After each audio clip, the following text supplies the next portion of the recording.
아버지 하나님, 오늘 이 하루도 우리 주님을 따라가며 살기를 원합니다. 우리 주님 의지하며 살고 주님께 순종하며 살아가길 원합니다. 그 길이 우리 주님 안에서 즐거운 길이요, 복된 길이요, 은혜가 풍성한 길이며 주님이 늘 우리와 함께 하시고 우리를 사랑해 주시는 길이기 때문입니다. 오늘도 우리 주님, 우리는 부족하오니 성령 부어 주시옵시고 오늘도 우리 예수님 따라 살아가는 복된 이 하루가 되게 하여 주옵소서. 오늘도 아버지 하나님 우리 주님 따라 살아갈 때에 우리 주님께서 주님의 능력을, 주님의 지혜를, 주님의 놀라우신 역사가 우리의 삶 속에서 경험되어지고 우리 성도님들 삶의 현장 처처에서 살아계신 우리 예수님 만나는 역사가 일어나게 하여 주옵소서. 오늘 이 하루도 온전히 아버지께 부탁합니다. 주님, 주의 백성들을 아버지 하나님께서 붙잡아 주시고 지켜주시고 보호하시고 인도해 주시옵소서. 오늘도 아버지 하나님의 말씀을 듣습니다. 내 발의 등이요 내 길의 빛이 되신 주의 말씀 따라서 캄캄하고 어둡고 혼란스러운 이 세상을 주의 진리의 말씀 따라 걸어가는 주의 백성들이 되게 하여 주옵소서. 비록 좁은 길이라 할지라도 그 길이 생명의 길이기에, 그 길이 우리 주님 가신 길이기에, 그 길이 복된 길임을 알아 아버지 하나님 믿음으로 행하는 주의 백성들이 되게 하여 주옵소서. 이 하루를 온전히 아버지께 부탁하옵고 우리 구주 예수님 그 존귀하신 이름으로 기도합니다. 아멘. 우리 하나님 말씀 잠언서 20장 7절 말씀을 함께 봅니다. 잠언서 20장 7절 말씀. 이제 우리 다 같이 함께 한 목소리로 말씀 받들어 읽겠습니다. 온전하게 행하는 자가 의인이라 그의 후손에게 복이 있느니라. 아멘. 할렐루야. 좋은 아침입니다. 오늘도 우리 주님과 함께 승리하시고요. 우리 주님과 함께 걸어가는 이 하루가 여러분들의 삶 속에 또 아름다운 살아계신 주님을 경험하고 체험하고 주님을 향한 아름다운 사랑의 고백으로 가득 채워지는 복된 하루 되실 줄 믿습니다. 오늘 말씀 속에서 우리는 우리의 후손들이 잘되게 하는 법이 무엇일까 하는 것을 본문은 우리에게 가르쳐주고 있습니다. 후손들이 복을 받게 하는 법. 어떻게 하면 우리 후손들이 복을 받을까? 우리 부모님들의 최대의 관심이 아닐 수 없죠. 미국의 재정 전문가 데이브 렌지라고 하는 사람은 강연장에 설 때마다 학부모들과 사람들이 가득가득 만원이 되어집니다. 그의 이름을 딴 라디오 프로그램 데이브 렌지 쇼라고 하는 이런 프로그램까지 만들어지고 미국 전역에서 500여 개의 방송국에서 방송을 하고 나가고 있습니다. 그가 책을 썼는데 내 아이에게 무엇을 물려줄 것인가 라고 하는 이 책은 아마존 종합 베스트 2위에 오르기까지 했습니다. 엄청난 인기인 겁니다. 그는 한마디로 이렇게 말을 했지요. 자본주의 세상에 자녀를 내놓으면서 돈을 가르치지 않는 것은 부모의 직무유기다. 이렇게 말을 합니다. 그는 재정평화학교라고 하는 것을 운영을 하는데 이 학교를 통해서 수백만 명의 가족인들이 변화되어지고 인생이 바뀌어졌다라고 얘기를 합니다. 그가 가르치는 것은 뭐냐? 자녀들에게 경제관념을 교육하라 라고 하는 겁니다. 자녀들에게 물려주어야 할 가장 중요한 유산은 자녀들에게 경제관념을 가르쳐 주어라, 이런 거죠. 그래서 그의 책을 보면 내 아이에게 무엇을 물려줄 것인가 차례를 보면 그가 이야기라는 게 어떤 건지 알 수가 있어요. 첫째는 노동, 일을 해야 돈이 나온다. 철저하게 일하지 않으면 돈이 없다라고 그런 가르치고, 소비, 돈을 한 번 쓰면 절대로 돌아오는 법이 없다.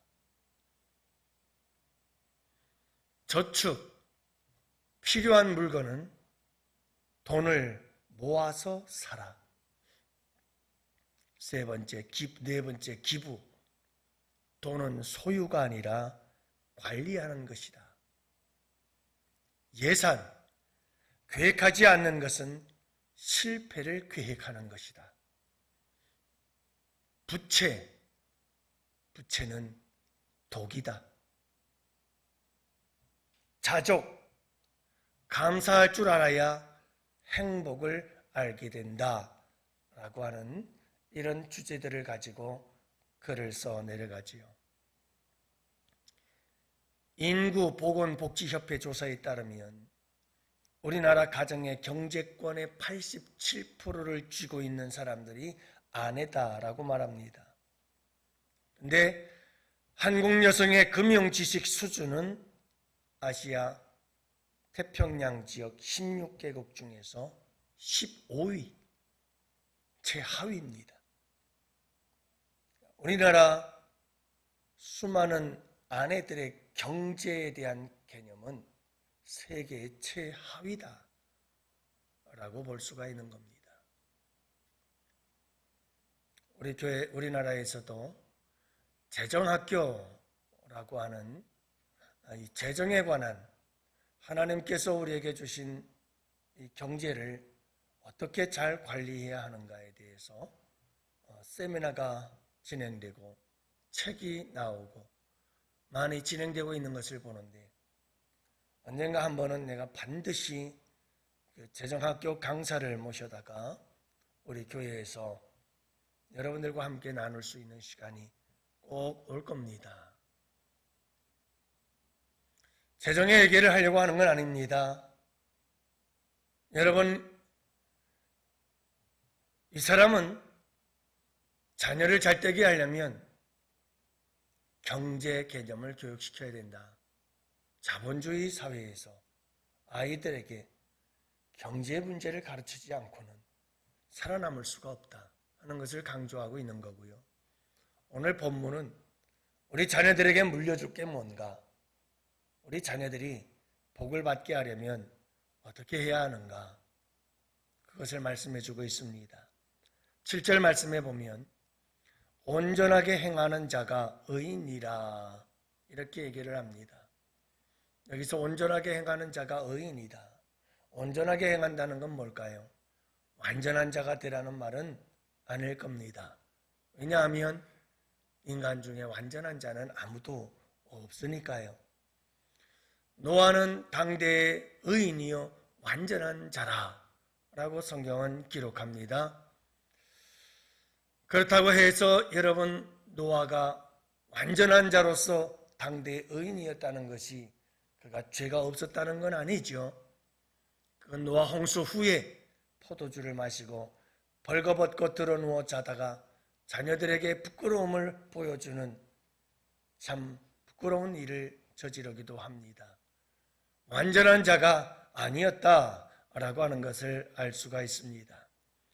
성경에서 어떤 사람에 대해서, 인물에 대해서 그는 당대의 완전한 자요, 의인이요 라고 말하는 것은 그가 모든 삶과 성품과 인격과 그의 인생에 있어서 완전해서 완전한 것은 아니요, 그것을 우리는 상대적 의 또는 상대적 완전함이라고 얘기를 합니다. 다시 말하면 그 당시의 사람들에 비해서, 그 사람들의 당시의 사람들의 삶에 비해서.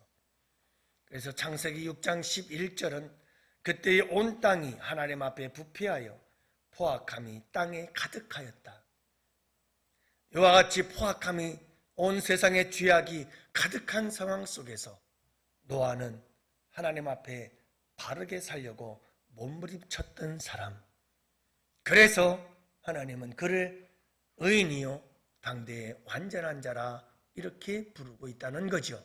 상대적인 의, 다른 사람에 비하여, 그 시대의 타락한 자들에 비하면, 그래서 하나님 앞에 온전하고 하나님 앞에 완전하기 위해서 몸부림을 쳤던 사람, 그가 바로 의인이요 그가 바로 완전한 자다라고 하는 것을 말씀하고 있습니다. 사실 노아가 이렇게 하나님 앞에서 완전한 자가 되기 위해 몸부림쳤던 이유 중에 하나는 그는 종말론적 믿음을 가지고 있었기 때문입니다.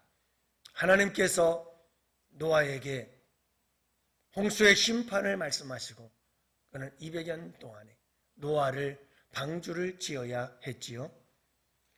그는 이 종말론적 신앙과 믿음, 하나님이 이 땅을 홍수로 심판하실 것이다 라고 하는, 여러분, 이와 같은 종말론적 믿음과 신앙을 가지고 그는 하나님 앞에 온전한 삶을 살기 위해 몸부림을 쳤던 사람이었다 하는 것을 알 수가 있습니다. 그래서 그는 그때부터 순종의 사람이 되어지죠. 하나님께서 하라는 대로 이렇게 하나님 앞에 온전한 사람이 되고자 하는 모습은 순종의 모습으로 나타나게 되어 있습니다. 완전하신 우리 예수님 이 땅에 오셔서 진정 완전한 삶을 사셨죠. 그 완전함은 무엇을 통해서 나타났는가? 순종을 통해서 나타나게 됩니다. 우리 예수님은 하나님의 말씀과 뜻과 기뻐하시고 온전하시고 선하신 뜻을 따라 완전한 순종을 이루십니다. 죽기까지 순종하시죠. 사랑하는 영혼의 성도 여러분, 노아와 예수님과의 완전함의 차이점, 노아는 상대적이고 예수님은 절대적인 완전함이다 라는 겁니다. 그 누구도 따라갈 수 없는 예수님의 완전함은 진정 참되고 진정한 완전함이었죠. 절대적인 완전히 하나님의 모든 것을 100% 만족시킬 수 있었던 순종의 삶을 사신 거죠. 하지만 노아는 그렇지 못했어요. 단지 하나님의 완전한처럼 완전해지기 위해서 최선을 다하고 몸부림을 쳤던 삶. 그래서 세상과 구별되어지고 악하기 짝이 없었던 그 세상 속에서도 하나님 앞에 바르게 살려고 온갖 몸부림을 쳤던 사람이 노아였다 하는 것을 알 수가 있습니다. 여러분, 오늘 본문은 이어서 이렇게 말하죠. 그의 후손에게 복이 있느니라. 후손에게 복이 있다. 여러분, 후손이 복을 받게 하려면, 우리의 자손들이 참되고 진정한 복을 받게 하려면 다른 것 없습니다. 재산을 많이 물려준다고 복을 받는다고 성경은 말하지 않습니다. 오늘 본문은 노아처럼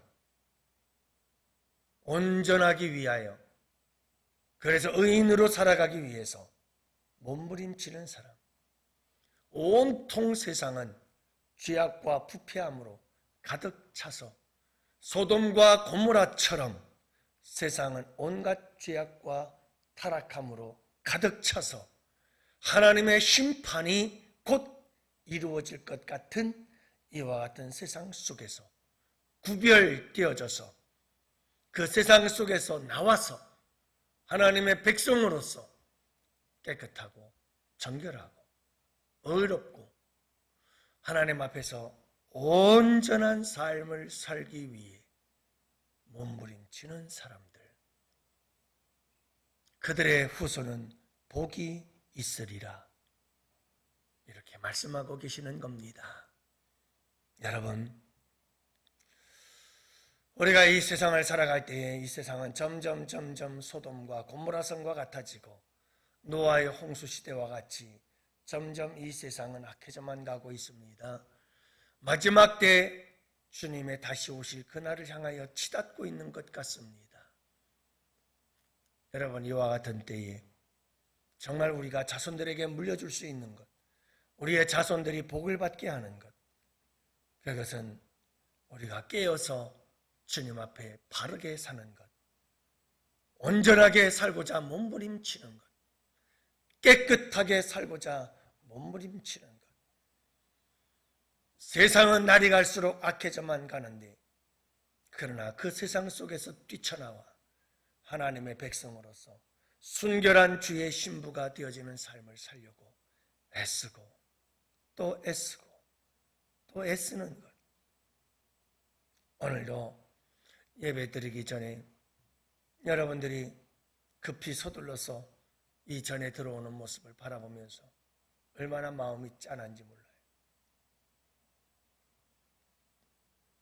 출근해서 일하고 나와서 전도하고 밤기도하고 다니엘 기도 은혜 받고 11시 돼서 집에 들어가고, 그래서 피곤한 몸 눕혀서 잠시 잠을 자다가 피곤해가지고 눈이 뜨여지지 않는 눈, 하품을 10번씩이나 그냥 해대면서 그래도 살 길이 이 길이기에 그래도 주님 전에 나와서 이 새벽을 깨우며 여러분 나오고 문을 열어 들어서는 모습들을 바라보면서 마음이 찬합니다. 인간적으로는 그냥 쉬지, 그런 마음이 들면서도 하나님께 참 주님 감사합니다. 그 몸의 피곤함을 이기고 달려나올 수 있도록 주님께서 참 저 믿음 주시고 은혜 주시니 감사합니다. 여러분, 피곤하고 힘들어도 우리는 이 마지막 때에 구별된 삶을 살아내기 위해서 몸부림쳐야 합니다. 여러분, 세상과 같지 아니하고 하나님의 자녀다운 삶을 살기 위해서 우리가 우리 주님 오실 그날을 바라보면서 정말 최선을 다하고 열심을 다하는, 그래서 저는 우리 양원교회 성도들을 향한 또 다른 하나의 꿈을 꾸기 시작합니다. 하나님, 우리 양원교회 성도들 가운데서 다니엘 기도의 주인공, 간증의 주인공이 될 수는 없을까요? 뿐만 아니라 전 세계를 누비며 살아계신 하나님을 만난 그 하나님의 놀라우신 사랑과 은혜를 간증하며 예수 그리스도의 복음을 전할 수 있는 사람들이 우리 양원교회에서 많이 나왔으면 좋겠다. 여러분, 이 시대가 악할수록 더욱더 주님을 섬기고 잘 섬기고 어떻게든 이 세상과 구별되어 하나님의 자녀답게 깨끗한 삶, 정직한 삶, 오로지 주님께만 영광 올려드리는 복된 삶을 살기 위해 몸부림친다면 여러분, 그 이후에 그 자녀들은 복이 있으리라. 이게 하나님께서 우리에게 오늘 이 새벽에 가르쳐 주시는 귀한 말씀이에요. 여러분, 오늘 이 하루도 하나님 앞에서 부끄럽지 아니하고 하나님 앞에서 정말 성결하고 정직하고 깨끗한 삶을 살기 위해서 오늘도 부르짖고, 또 여러분 정말 넘어지고 쓰러져도 다시 7번 일어나서 도전하고, 그러면서 주님 앞에서 당대의 의인이요 완전한 자로 살아가기 위해서 애쓰신다면 우리의 자손들은 하나님께서 복을 주실 줄로 믿습니다. 이 약속 믿고 오늘 이 하루도 승리하는 우리 양원의 성도들, 복된 성도들이 다 되시기를 주님의 이름으로 축복합니다.